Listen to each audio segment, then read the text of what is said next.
Hello everybody, this is Andrew, also known as NatureMan. I'm going to talk about my Corkscrew Willow. Alright, here it is. Only 2 seasons old. From a small, I started from a small cutting, not even 6 inches in length. It's drooping a little bit. It's not a weeping willow, it's a corkscrew, so it has contorted growth. So it is a little droopy, but if that were to be standing up straight, it'd be like 10 feet tall. But it's not, so it's probably like 8 feet. It grew over 8 feet in 2 seasons, so it was putting on roughly 4 feet of growth in a single season 2 years in a row. Quite remarkable. It's no surprise knowing that any type of tree in the poplar willow family grows very fast. Technically, poplars are in the willow family. Truly remarkable. So, I mean, yeah, you'll see poplars, willows. They're the fastest growing trees on Earth. And many species, there are shrub willows and stuff, but the tree willows and poplars, again, some of the fastest growing trees on Earth, can grow upwards of 4 to 6 plus feet per year. And there's like hybrid willows and hybrid poplars that have been bred to grow upwards of 10 feet a year. Quite remarkable. But this is not a hybrid. It was just selected for its contorted growth habit. It's a mutation where it's essentially contorted. And today, I can't keep it anymore. It's in a pot. I've had to soak it every day during the hot summer months just to keep it alive. It's going to be planted. I'm going to cut it almost all the way to the ground and plant it by a creek. But what I'm going to be doing with it today, I'm going to be using it for Christmas planters. Beautiful Christmas planters. However, the English holly's gotten burned. We simply live in our climate is much too cold to grow English holly. These are just cut boughs. And you may say, oh, Andrew, they must have dried out. No, they were in wet potting medium, and I sprayed them with wilt-proof so they wouldn't dry. So moist soil, they could take as much moisture as they needed. They never went dry, and sprayed them with wilt-proof as well to help with moisture retention, and they burned. 12 degrees Fahrenheit. One night, it just toasted them. I've heard sometimes an actual rooted plant might be a little hardier than just the boughs. But English holly, some sources will say zone 6. I just simply don't believe it. I think they're a solid zone 7. I know Monrovia says they're zone 6. They're just not. Even a 6B, they would probably die. Even a 7A, they would probably die.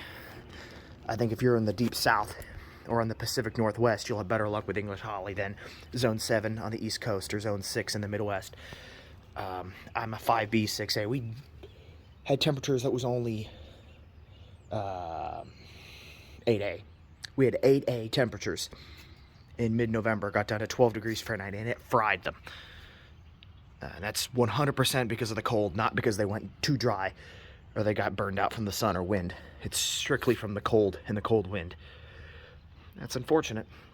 It must be really above 15 degrees Fahrenheit. But again, you could probably have them near 0 degrees Fahrenheit if they're completely sheltered from wind. So that's how they sometimes say, 6B, 7A.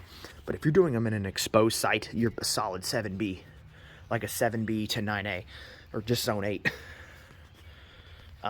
Yeah, but Southern Magnolia, barely. They're fine, There's a little bit of damage, but most of my boughs are fine. I sprayed them with wilt-proof so they wouldn't dry out. And they're unfazed by wind chills near 0 and lows in the low teens.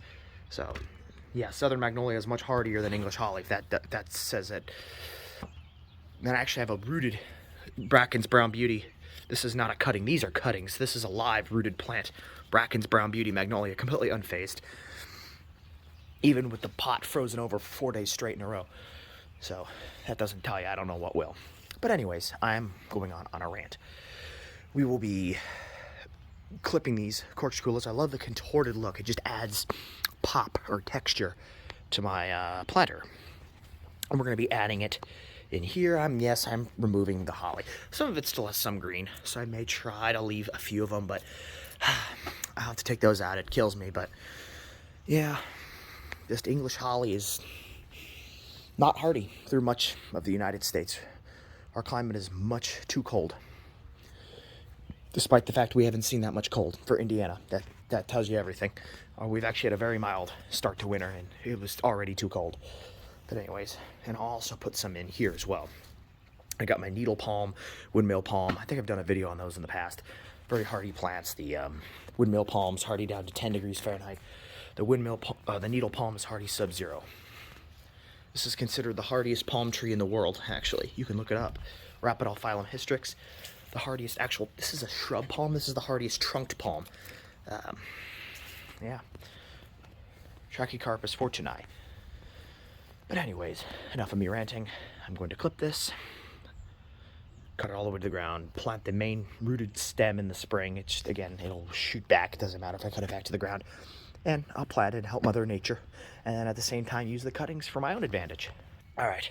We're just going to kind of, for an example, that doesn't tell you how tall that is. Yeah. It's a pretty big plant. And I'm 6 feet, so. All right, here we go. All right, here's the finished product. I made this planter yesterday. I thought, ooh, I can add the corkscrew willow. There it is. It's kind of on the finished product of the planter. I had some variegated boxwood, which is beautiful. Southern magnolia. It might be a Bracken's brown beauty, just given the deep leathery brown on the back. Fraser fir, Japanese white pine, Pinus parviflora, gold mop cypress, Chamaecyparis piscifera. Yeah, beautiful. And I like that corkscrew willow on the back. I think that is a beautiful winter interest. And then finally, again, I am going to take out that burned English holly. I just haven't done that yet. But you can see the corkscrew willow. The only complaint I have is I wish I had more. Make it more bushy. I may rearrange that and bush it together, but otherwise I like it. I'm satisfied, and I will replace this with something green and all the brown English holly. All right, and there's the plant that's left. Again, it's not gonna do any harm. Willows are so incredibly aggressive that it'll just grow another 4 feet next summer. No question of that. Yeah, again, I don't have room for it, so I don't know, maybe I'll keep it, make it a bonsai, or I'll plant it by the creek. Either way, it will not be tossed or thrown away. It will be grown to help Mother Earth. All right, hope you guys found this video fun and educational. This is NatureMan signing off. Bye.